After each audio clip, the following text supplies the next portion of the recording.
सर्वप्रथम सर्व स्वामी भक्तांचे पुन्हा एकदा खूप खूप मनापासून स्वागत आहे.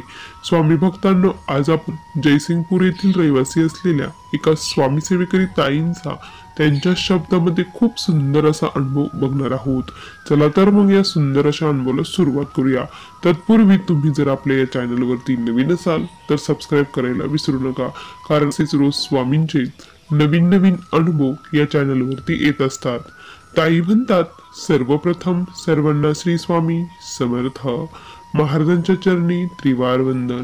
स्वामी भक्तांनो, मला माय न बाप बंधू, न सोखा सोयरा, सर्व तू दीनबंधू, सर्व मात्र आधार तुझा या लेकराला, समर्था तुम्हावीन प्रार्थो कुणाला. या वाक्यांची प्रचिती देणारा आजचा माझा अनुभव आहे. स्वामींनी खरंच खूप साथ दिली. ती साथ कशी होती, माझा जीवन प्रवास कसा होता, हे सर्व काही मी तुमच्यासोबत आज शेअर करणार आहे. जे कोणी दुःखित पीडित असेल त्यांना एक प्रेरणा मिळावी या हेतूने हा अनुभव मी शेअर करत आहे. स्वामी भक्तांनो, मी जयसिंगपूर येथील रहिवासी आहे. माझे नाव सौ कल्पना चव्हाण असे आहे. स्वामी भक्तांनो, मी स्वामी सेवेमध्ये कशी आली, मला स्वामींची सेवा कशी करतात, स्वामी काय असतात हे काही एक माहीत नव्हतं. आमची परिस्थिती ही खूप गरीब, आम्ही खूप गरीब घरचे होतो. माझ्या आई वडिलांनी माझे लग्न करून दिले. अक्षरशः वयाच्या 16व्या वर्षी माझे लग्न करून देण्यात आलं. मला काही कळत नव्हतं आणि आमची इकडे जॉईंट फॅमिली होती. इकडे खूप मोठा माझ्यावरती प्रेशर होता. सर्वांच्या माझ्यावरती जबाबदारी होत्या. सर्वजण माझ्यावर अवलंबून होते आणि ते मला खूप काम करायला लावत असे. त्यामध्ये मला 2 मुली आणि 2 मुलं झाले. असाच आमचा संसार चालू होता. मिस्टर माझे फार भोळे भाबडे आहे, त्यामुळे काही चंचलपणा नाही. आणि माझे जे भाई आहेत त्यांनी आमचं म्हणजे पूर्णपणे जी शेती वगैरे होतं, घर होतं, ते त्यांच्या नावावर करून घेतलं आणि आम्हाला काही एक दिलं नाही. आणि त्यावेळेस नावावर झाल्याबरोबर त्यांनी आम्हाला तुमचं इथे काहीच नाही असं सांगून आम्हाला घराबाहेर काढलं. अक्षरशः आम्ही जे गाईचा गोठा होता तेथे एका कडेला स्वयंपाक वगैरे करून आम्ही राहू लागलो होतो. माझे 4 लेकरं आणि आम्ही दोघं असं कसं राहायचं हे खूप मोठा प्रश्न होता. पण आम्ही जवळपास तिथे 2 ते 3 वर्ष असेच काढले. खूप दुःख, खूप संकट, इतका त्रास होता भयानक की मी त्याची कल्पना देखील आता केली तर मला खूप असं भरून येतं आणि अंगावर शहारे उभे राहते. माणसाला जशी परिस्थिती तशी आपण त्याला सामोरे जात असतो आणि आम्ही त्याला सामोरे गेलो आणि देवाने आम्हाला शक्ती दिली. त्यानंतर आम्ही काय केलं की म्हणजे एका ठिकाणी अशी थोडीशी जागा होती, थोडी तिथे कोपी बांधली. कोपी बांधून आम्ही राहू लागलो. तिथे राहायला गेल्यापासून प्रचंड त्रास होऊ लागला.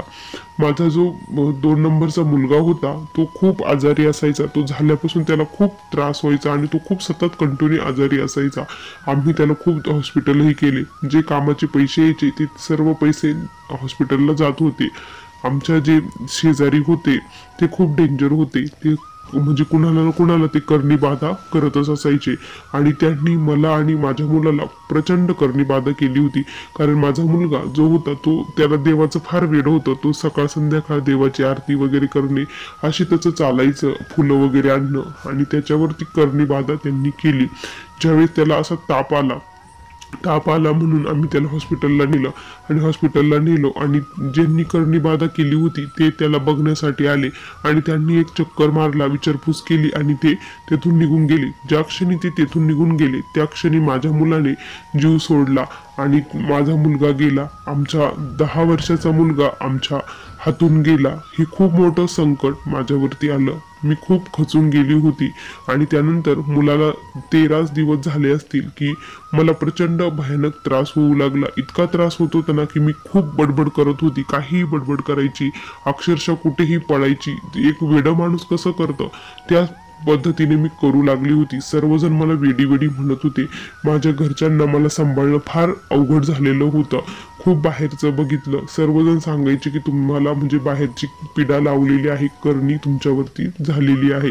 मग मी गुरुचरित्र पारायण, नवनाथ पारायण ही चालू केले, पण घरामध्ये असे चालू केल्यानंतर खूप भयानक त्रास व्हायचा आणि आमच्या घरामध्ये कंटिन्यू म्हणजे साप निघू लागले होते. माझे मिस्टर एकदा झोपलेले होते आणि सलग 4 दिवस कंटिन्यू घरामध्ये साप होता. इतका मोठा साप ना की म्हणजे जवळपास हाताच्या आकारा एवढा साप वरून खाली माझ्या मिस्टरांच्या अंगावरती पडला आणि तो मी खूप जोरामध्ये ओरडली आणि तो म्हणजे असं हाकलत होत तरी तो हाकलत नव्हता. तो दंश करणार तेवढ्यात म्हणजे माझ्या मिस्टरांनी असं पाय खूप जोरात झटकला आणि मग ते बाजूला झाला आणि त्याला मारलं. त्यानंतर सर्वजण म्हटले की तुमचा मुलगाही गेला, त्यानंतर तुमच्या घरात साप निघतात, आणखी काही जीवितहानी झाली तर काय करायचं, तुम्ही हे घर सोडून द्या. आम्हाला पुन्हा ते घर सोडून द्यावं लागलं आणि माझा भयंकर त्रास वाढू लागला होता. आम्ही जयसिंगपूर येथे राहण्यासाठी आलो. तिथे राहून आम्ही रेंटने राहू लागलो आणि तिथे आल्यानंतरही माझा त्रास खूप वाढला. त्यामुळे काय झालं की माझ्या मिस्टरांनी काय केलं की मला एक दर्गा होता, त्या दर्ग्यामध्ये भूत प्रेत उतरलं जायचं, तिथे अशी बाधा बाहेर काढली जायची असं त्यांनी ऐकलं आणि मला तिथे घेऊन गेलो आणि मग माझ्या आईला आणि मला तिथे ठेवण्यात आलं. तिथे राहून मग मला खूप भयंकर त्रास व्हायचा. मी बडबड करत होती, खूप बडबड करायची, मला मारायची, अक्षरशः माझ्या अंगावरती असे हे झालते, चट्टे उमटले होते मारून मारून आणि हे करू करू इतका भयानक त्रास मला होत होता. आणि त्यानंतर मग आम्ही तिथून 2 महिन्यांनी घरी आलो. घरी आल्यानंतर थोडंसं बरं वाटलं. आता रेंटच्या घरात राहत होतो आणि मुलांचं शिक्षणही त्याचबरोबर घराचं रेंट द्यायचं, त्यामुळे मग मी कुठंतरी काम बघावं असं मला वाटलं आणि म्हणून मग मी काम शोधत होती. मिस्टरांच्या पेमेंटमध्ये आमचं भागत नव्हतं आणि माझी मोठी मुलगी होती, ती देखील लग्नाला आली होती, तिचंही लग्न करायचं होतं आणि मग म्हटलं काय करावं, तर बघ मी काय केलं की मग तिला स्थळ बघणं चालूच होतं आणि म्हटलं जे समोरचं चांगलं असेल, जर वारकरी संप्रदाय असेल तर आपण तिथे लग्न करून देऊया, कारण पैशापेक्षा माणसं हे खूप महत्वाचे आहे असं मी म्हटलं आणि मिस्टरांनी ते ऐकलं. त्याच वेळेस काय झालं स्वामी भक्तांनो की माझ्या आयुष्यात दुःख कधी कमीच झाले नाही आणि मग माझ्या जीवनात स्वामींचे आगमन झाले. माझी जी मैत्रीण होती ना ती अशीच मला एक दिवस भेटली आणि स्वामींविषयी सांगू लागली, तू स्वामींची सेवा वगैरे कर, असं कर. तर मग मी म्हणजे फक्त नामस्मरण हे करत होती, कुठं दिसलं स्वामींचा फोटो वगैरे तर पाया पडणं एवढंच माझं होतं, बाकी काही सेवा वगैरे काही नाही. त्यानंतर मोबाईलही घेतला, मोबाईलवरती स्वामींचे अनुभव हे ऐकून ऐकून स्वामींवरती खूप श्रद्धा जडली. मी फक्त तारक मंत्र आणि नामस्मरण ही सेवा करत होती आणि मग काय झालं, माझ्या मुलीला तेवढ्यामध्ये स्थळ आलं आणि मुलगा वारक म्हणजे त्यांनी माळ वगैरे घातलेली होती, घरचे चांगले होते, त्यामुळे मी म्हटलं की आपण करून देऊया लग्न. म्हणून आम्ही शॉर्टकट पद्धतीने लग्न माझ्या मुलीचं करून दिलं. मुलीच्या लग्नाला 6 महिने झाले असतील. मुलीच्या लग्नाला 6 महिने झाले, माझा जावई खूप व्यसनाच्या आहारी गेला. तो दारू मटण करू लागला. त्यामुळे खूप मला असं वाटलं की स्वामी मी फक्त माळ बघून हे केलं होतं, म्हटलं माझ्या मुलीचं लग्न केलं आणि हे काय माझ्या समोर उभं राहिलं, खूप मोठं संकट आल्यासारखं वाटलं. त्यावेळेस माझ्या त्या जावईने 6 महिन्यात 2 एकर शेती विकली, 6 लाखाचं कर्ज केलं आणि खूप मोठं माझी मुलगी डिप्रेशन मध्ये गेली, तिला खूप मारहाण चालू झाली. जे माझ्या नशिबात होतं, जे माझ्या वाटेला आलं, जे मी संघर्ष केला तेच माझ्या मुलीच्या नशिबी आलं, हे बघून मला खूप दुःख होत होतं आणि खूप रडायला येत होतं. स्वामी एवढं आम्ही काय पाप केलेलं आहे की आमच्याच वाट्याला एवढे दुःख आहे. माझं लेकरू तरी सुखात ठेवायला पाहिजे होतं, माझं जे झालं ते झालं होतं, पण माझ्या लेकराला हे करायचं नव्हतं. मग आम्ही माझ्या मुलीला इकडे घेऊन आलो. जवळपास 4 ते 5 महिने झाले माझी मुलगी इकडेच होती. आम्ही पाठवतच नव्हतो. आम्ही म्हटलो जोपर्यंत तुम्ही दारू वगैरे सोडून देताल, सर्व व्यवस्थित करताल, तेव्हाच आम्ही आमच्या मुलीला पाठवू असं आम्ही त्यांना स्पष्टपणे सांगितलं. मग काय झालं स्वामी भक्तांनो, एक दिवस आमचे जे जावई आहे ते आमच्या घरी आले. घरी आल्यानंतर म्हणजे त्यांनी ड्रिंकच केलेली होती, ड्रिंक घेऊन आले आणि खूप शिव्या वगैरे देऊ लागले आणि ते रेंटचं घर होतं, खूप प्रचंड भांडणं तेथे होऊ लागली. त्या भांडणातच त्यांनी काय केलं तर येतानीच औषध सोबत घेऊन आले होते. औषध सोबत घेऊन आले आणि त्यांनी ते भांडण झाल्यानंतर लगेच आमच्या समोरच औषध घेतलं.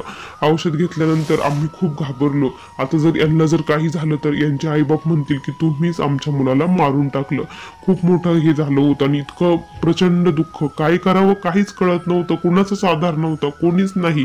आणि या जगामध्ये जर आपल्या कोणी नसेल ना तर खरंच कोणीच साथ देत नाही. आणि असंच आमच्या बाबतीत देखील झालं. त्यावेळेस मग काय करावं, मी काय केली, धावत पवत गेली, स्वामींना मुजरा केला, स्वामींशी बोलली, खूप रडू लागली. आणि मग म्हटलं मला काय स्वामींनी बुद्धी दिली काय माहिती, स्वामींनी बुद्धी दिली. मी काय केलं, एका तांब्यामध्ये पाणी घेतलं, त्यामध्ये मीठ घातलं आणि ते एक तांब्या पाणी माझ्या जावयाला पाजलं आणि त्यांना मग हॉस्पिटलला नेण्यासाठी गाडीवर बसवलं.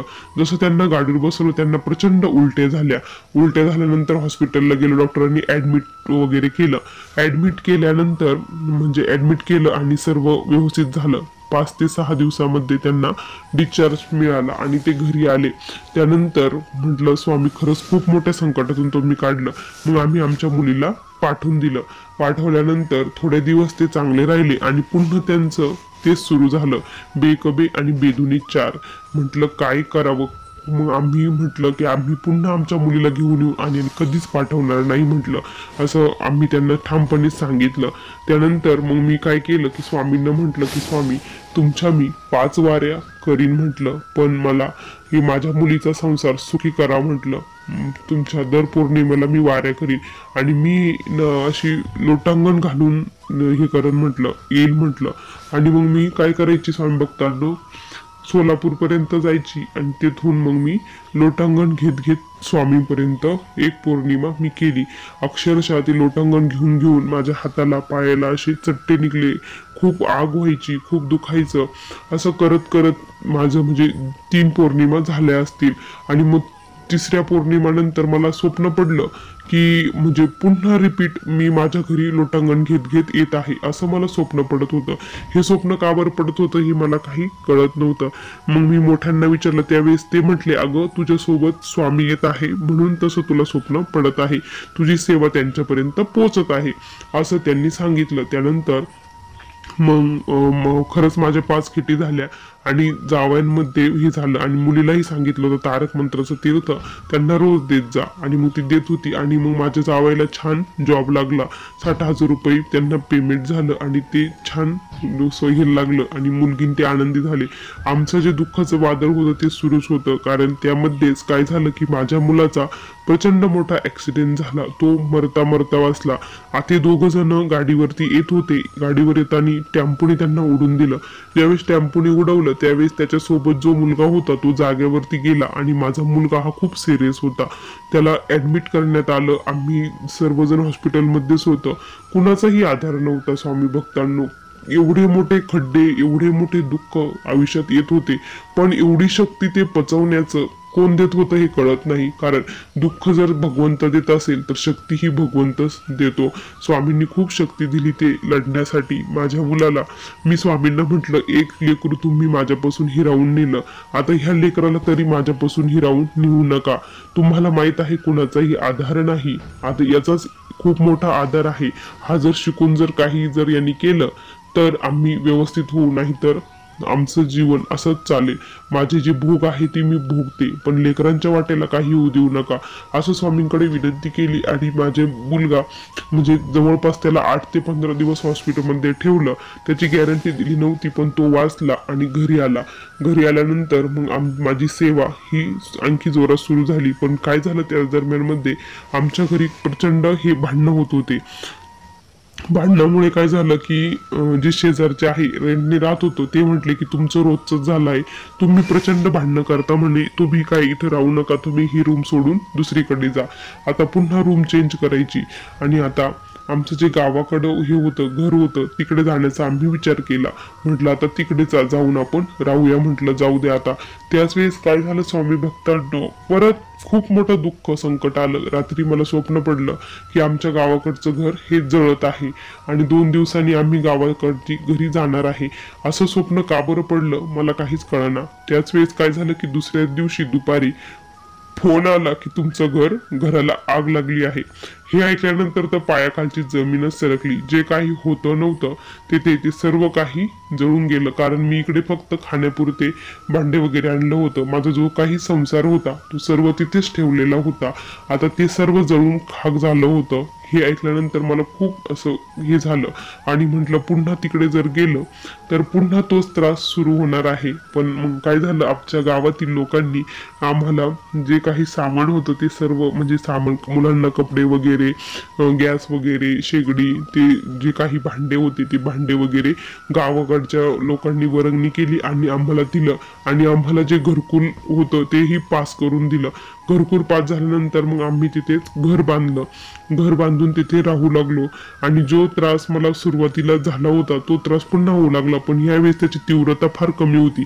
कारण महाराजांचं घरामध्ये अधिष्ठान होतं, ते काही चाल करू शकत नव्हतं घरात. मग मी गुरुचरित्राचे पारायण आणि घरासमोरच औदुंबर लावलं होतं, त्या औदुंबराखाली बसून मी गुरुचरित्राचं पारायण करत होती. नवनाथ पारायण माझं 7-9 दिवसाचं पारायण संपलं की पुन्हा लगेच दुसऱ्या दिवशी पारायण सुरू. अशी माझी ही सेवा कंटिन्यू सुरू झालेली होती आणि मिस्टरही करू लागले होते. त्यामुळे घरामध्ये कुणाचंही म्हणजे काही चालत नव्हतं. जे काही व्हायचा थोडासा त्रास, पण पहिल्यापेक्षा खूप फार त्याची तीव्रता कमी होती. माझ्यापर्यंत ते फार कमी येत होतं. असं करता करता माझं घर हे पूर्णपणे निरोगी झालं. पण स्वामी भक्तांनो, आम्ही खूप गरीब आहोत. अजूनही सांगते, आम्ही गरीबच आहोत. पण जसं आहोत तसं त्यामध्ये मिरची भाकर खाऊन स्वामींचं मुखामध्ये नाव घेऊन आम्ही सुखी आहोत. मी स्वामींकडे कधीच मागत नाही की मला हे द्या ते द्या. माझे प्रारब्धाचे भोग आहे आणि ते भोगून संपवायचे आहे. मागच्या जन्मी मी काहीतरी खूप वाईट केलेलं असेल, त्यामुळे ह्या जन्मी मला असं काही पाहायला मिळालं. पण पुढच्या जन्मामध्ये मला असं काही करायचं नाही, म्हणून या जन्मी मला चांगले कर्म करायचं आहे, एवढंच मी लक्षात ठेवते. आणि देवाला कधीही दोष देत नाही की देवा तुझ्यामुळे झालं आणि तूच का बरं केलं.